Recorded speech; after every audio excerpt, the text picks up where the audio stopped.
So it's an honour to be here amongst illustrious speakers and the AFA posse.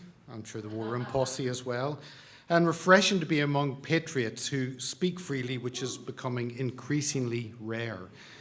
For a moment, I thought I was going to be the first speaker at an AFA conference from Northern Ireland, but quickly realised Felham had beaten me to that prize, so I'll settle for second best. But my name is Peter, and I'm a PK from Ireland, which may raise the question, why is a pastor's kid from Ireland here in Milwaukee at an AFA conference? And I did ask myself when I was flying over. But I'm here to warn you that if you do not get President Trump back in the White House on 5th November, then free speech and privacy are gone. Of course, this is just my view, and that may not be AFA's view, so let me just put that out there. Just this morning, one of the stories, I flicked on the TV and Fox News was there. One of the stories was a new law to curtail free speech in Australia. And the headline was, New Online Misinformation Bill Slammed as Biggest Attack on Freedoms in Australia. Elon Musk called the Australian government fascists for the proposed new law. And the host asked if such a law could come to America under a Kamala Harris presidency. The answer is yes. It is these two concepts, free speech and really global surveillance, that I want to talk to you about today. What we can and cannot say, and why that envelope of not just accepted but legally allowed speech is shrinking. They will become alien concepts that we can tell our grandchildren about as we live under a jackboot of full authoritarian control, the likes of which the US probably has never experienced before. If you take nothing else away from my time with you, take this plea.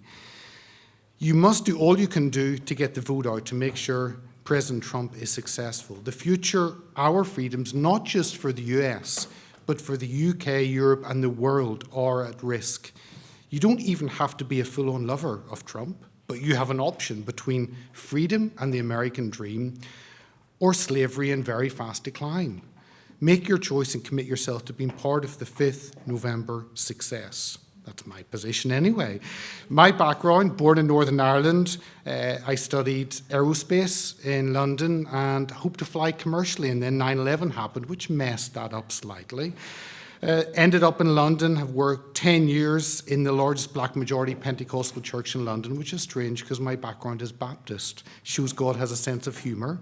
5 years in politics in UKIP, Brexit Party, Nigel Farage's party, and 5 years in media with Hearts of Oak. And 700 interviews later, I've had the privilege of interviewing, of course, Karen, Robert Spencer numerous times, and he'll be speaking after me, Frank Gaffney, Steve Bannon many times, and many, many others. And it's been a delight to get to know people all over the world.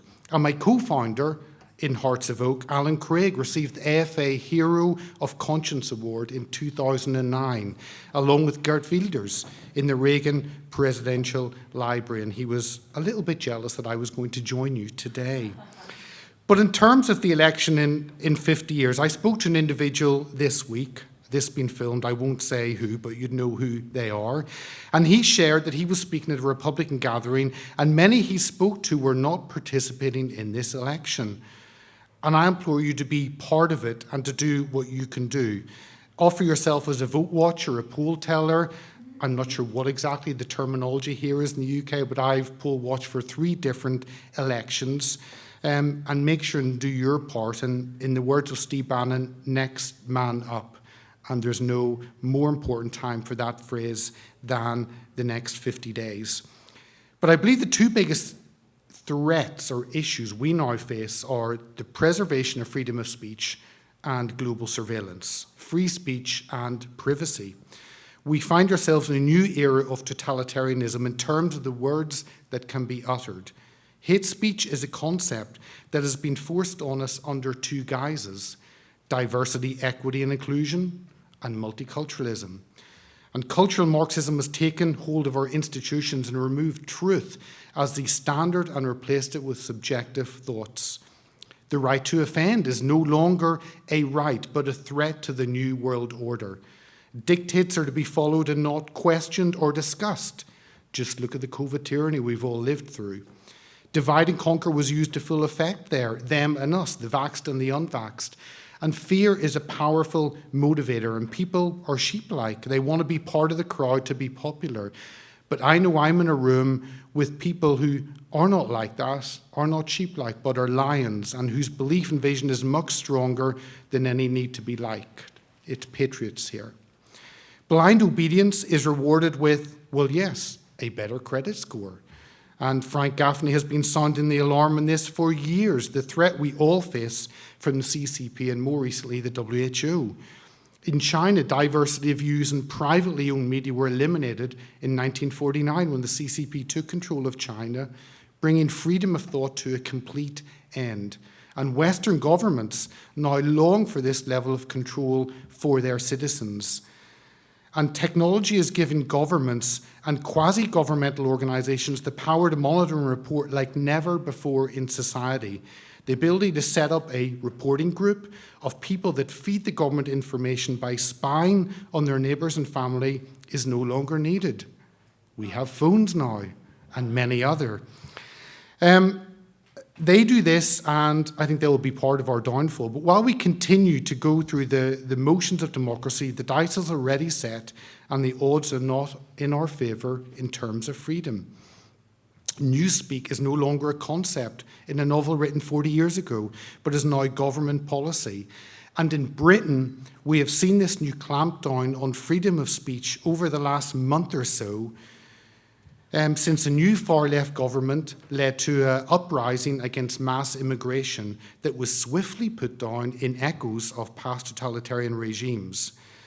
Let me tell you what we have faced in the UK, not because it's unique in the UK, but because it's been so blatant. The clampdown on censorship and control that has been rolled out in the UK is being adopted across Europe, and unless you put President Trump back in the White House, it will become US policy here. Do not sit on the sidelines. In the UK, we have had the long march through the institutions from back in the 60s when the left sought to take control of our teaching unions. The education of our children was paramount to the far left and ignored by conservatives. And they were extremely successful in capturing our institutions of learning. As these children grew up, they began to roll out diversity, equity, and inclusion policies. And it's because of this attack on education and our children that organisations like Moms for Liberty, amongst others, are an essential part of the fight back for freedoms. And it's paramount that Conservatives regain control of our teacher training institutions. Speech started to be criminalised in the UK, it was the 1990s. The Criminal Justice and Public Order Act in 1994 inserted a section making it an offence to cause alarm or distress in certain circumstances, including when using abusive words or insulting behaviour. And this was carried on. The 1998 Act, the Crime and Disorder Act, allowed prosecutors to apply for an uplift in sentencing for those convicted of a hate crime. The law recognises 5 types of hate crime, and I think it's very similar here in terms of race, religion, disability, sexual orientation, and transgender identity. Any crime can be prosecuted as a hate crime if the offender has either demonstrated hostility or been motivated by hostility. In the UK, not only do we have this new class of hate speech as crimes, but we have an even more sinister system, non-crime hate incidents. In 2014, the College of Policing came up with the concept of non-crime hate incidents in its hate crime operational guidance. As defined in this document, a non-crime hate incident is any incident perceived by the victim or any bystander to be motivated by hostility or prejudice to the victim on all those characteristics. Perceived is the operative word here, since as the guidance goes on to note, the victim does not have to justify or provide evidence of their belief, and police officers or staff should not directly challenge this perception. Evidence of the hostility is not required. So you no longer have to commit a crime. All you have to do is have a thought or a desire or motivation that may lead to a crime in the future. Minority Report, anyone? The recording threshold for a non-crime hate incident is that someone has taken subjective offence to something perfectly lawful. And someone else has said or posted online, whether it's directed against them or not. It's estimated that more than 250,000 people in the UK have been recorded by police forces in England and Wales. The public has no access to this database. The public are not informed when their name is included and for what. But this black mark goes against an individual, and it can damage their future career options. I am sure the UK are not unique in having a hidden database which problem people that the government are targeting. The weaponization of your institutions makes me believe that the same hidden database is in operation right here, right now. The problem is that with Conservatives, whether here in the UK, whether here in the US, I'm in the US, here in the US or the UK, or any country, we are generally not as passionate about preserving than the left are passionate about destroying.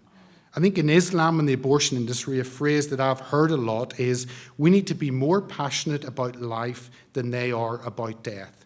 And I think so far Conservatives across the board have been naive and full of blind hope and wishful thinking. We have been lulled into a false sense of security. But you're here at a conference called World War III, the early years. You get it, and you're engaged as foot soldiers. And what we need is more like you engaging in this fight. The monitoring in the UK and Europe covers comments and statements online as well as in the real world. We've seen the online safety bill pass in the UK, 300 pages of legislation, 5 years in the making. And just after the UK proposed their bill, within weeks, the European Union had proposed the Digital Services Act, and this fines companies 10% of their global annual turnover.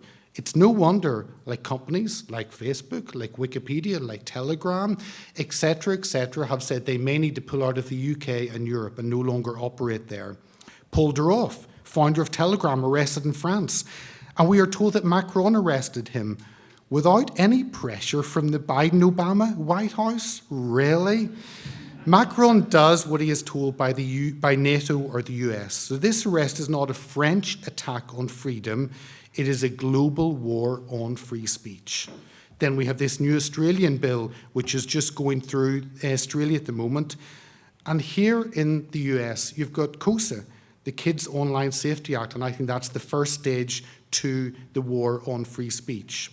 In the UK, the riots that the media showed from the UK last month were a backlash against mass immigration and were sparked off by the murder of 3 girls, 6, 8 and 9 in the northwest of England near Liverpool. British authorities have now arrested more than 1,000 people following a week of riots sparked by anger over uncontrolled immigration. And of course, any violence must be prosecuted. Anyone breaking the law must suffer the consequences. But to make room for all these people, what did the new British government do? They released 5,000 prisoners called Operation Early Dawn. So the beginning of this month, 5,000 prisoners were due to be released early to free up spaces for all those online warriors, keyboard warriors, all those patriots that say hearty words about immigration. Many individuals have been locked away simply because comments online. So as an example, 3 years in prison for publishing online materials intended to stir up racial hatred. Oh, you mean mocking Islam? Is that what you mean by that? 21 months, another individual, 20 months, another individual, 3 months in prison for sending false communication with intent to cause harm. What does intent mean? How do you prove intent? It is mind control. And the speed of sentencing, this was done within 48 hours. Now, I'm involved in a legal case getting compensation for a grooming gang survivor from her rapist. These are the Muslim family rape gangs that have terrorised white English girls all across England for 45 years with impunity. We now have 400 in jail for rape and sex trafficking from 70 trials in 40 towns. And a left-wing MP, Sarah Champion, in an interview said that up to 1 million girls have been affected by this, which started in 1978 or further back. The police and courts have actively collapsed cases and often arrested the children for prostitution. And of course, they were more interested in stopping the reporting of this than prosecuting the crimes. And that's why people like Tommy Robinson were attacked and so vilified because of exposing these crimes. For our legal case to get financial compensation from the already charged rapist, it's taken 3 years so far, and we wait 5 to 6 months between court cases. But hey, if you say something on Twitter that the government don't like, within 48 hours you can be locked up for 3 years. It's amazing how quick the legal system can move. So what have I learned from the unprecedented clampdown by this new far-left British government over the last 6 weeks? Those in power are terrified of people who speak truth. Those in power are terrified of the reach and lack of control they have of social media. Those in power will not tolerate views or comments that are deemed incorrect. Only newspeak will be accepted. Elon Musk is the main opposition to the British government. Keir Starmer attacked Elon Musk and X for posting stories. So what did Elon do? He doubled and tripled down and just posted more. He is the opposition to the British government. Those arrested and charged have often received little or extremely poor legal advice. No jury, just selected magistrates. And this government in the UK is attempting to terrify and silence UK citizens through outrageous show trials and ridiculous punitive sentencing, similar to what you face with J6 prisoners. So what words are now restricted? What thoughts are no longer accepted? What conversations are regarded as the spreading of hate? Well, if we had time, we'd play a little wordplay game, and I would give you some concepts or words, and you would tell me what is not allowed to be said. An individual that has faced his name being removed, probably the second most recognisable individual in the UK after Nigel Farage, who's an enemy of the state, and that is Tommy Robinson. I've called him a hero and a patriot. I've been banned from speaking at events because of that. We often term him the person who cannot be named, because literally you could not use his name.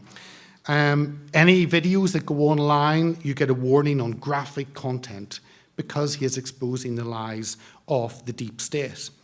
Another person, this time a fictional character possibly, from a fairy tale that's gone bad, really bad, and for more information on this individual, Robert Spencer can fill you in more, and he's got a book here, and that's the person of Muhammad.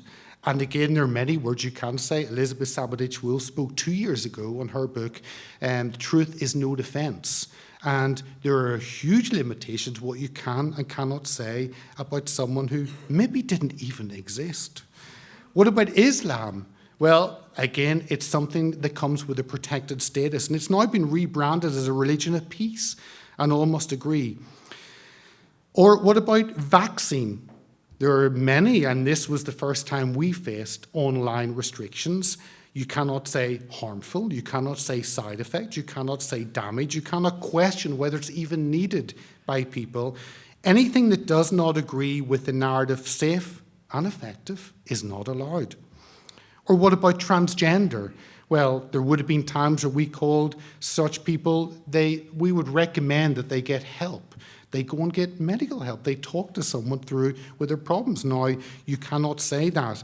And the abuse that has been tolerated by our children that we still cannot speak about. Puberty blockers being used for well over a decade with zero long-term studies. And in an op-ed in the Daily Telegraph in June 2022, Jordan Peterson used a headline, "We are sacrificing our children on the altar of a brutal far-left ideology." That says it all. Or abortion. You're not allowed to call abortion murder. In fact, the former pastor of my church got up on the platform on a Sunday and apologised for a guest speaker that called abortion murder. It's not allowed because it causes offence. And let me mention another newspeak, which may make me unpopular, but here, I'm a free speech absolutist, and I believe that every idea should be able to stand on its merits. And I also believe that the anti-Semitism laws that we have in the West have opened the door to Islamophobia. I think if you protect one idea, then you must protect others. And I think I accept criticism of Islam, And I think the Islamophobia definition, and I was at a British Muslims event in Parliament because Lord Pearson asked me to go along. And I was there just days ago and they were discussing the whole concept of Islamophobia and how they want to define it legally. Very dangerous. My question to you is, who decides what words or concepts are accepted? I want to mention to you a snippet from Lord Pearson's speech. Lord Pearson spoke on the 25th of July in the House of Lords, the only person to speak on Islam in the House of Lords. And he said, I understand there is a popular conception that the word Islam means peace, whereas in fact it means submission to the will of Allah or the Muslim God. Devout Muslims should obey the Quran and emulate the life of Muhammad.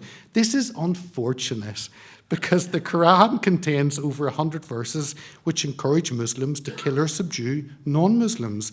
And in 627, Muhammad ordered the death of 600 Jews in one afternoon.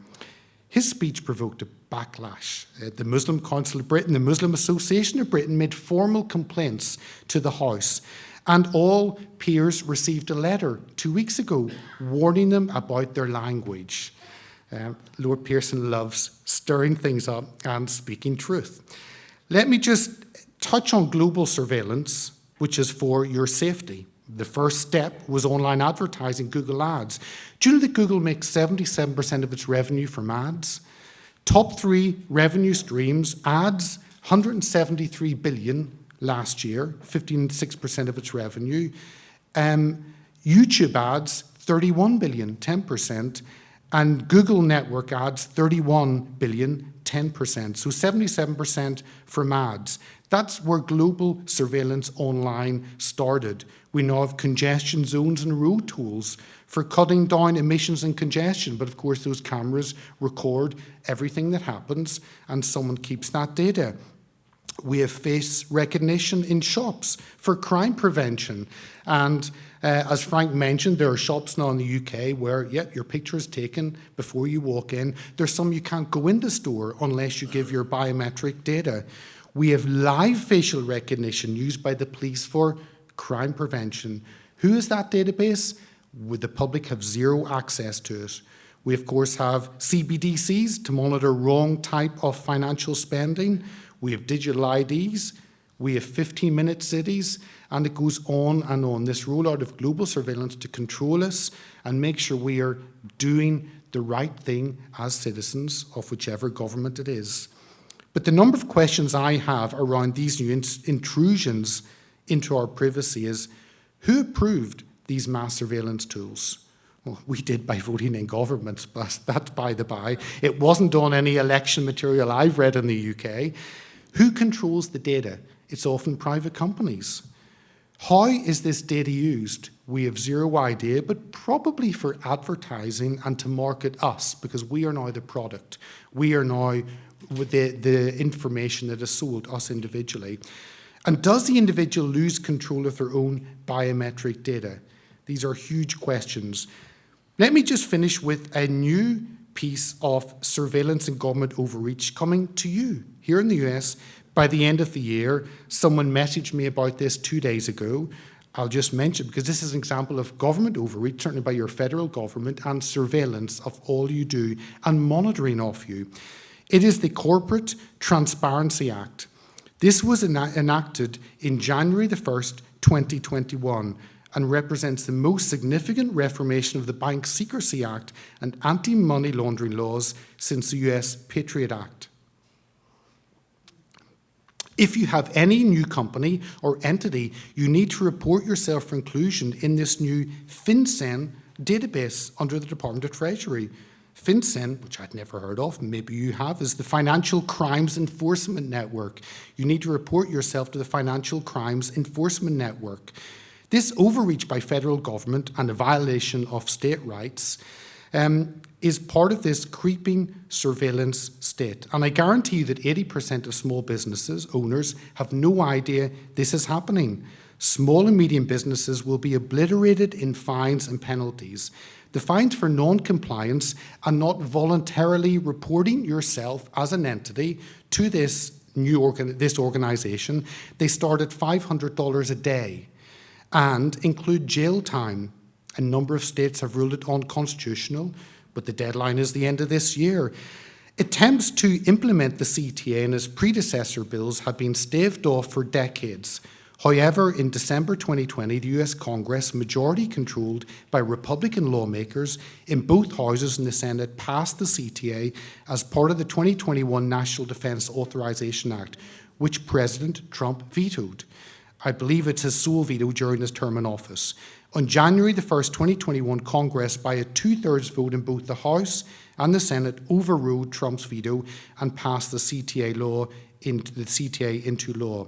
This onslaught is not just across the pond, but it is here and is a battle that you, as Americans, will have to fight. Thank you for your time.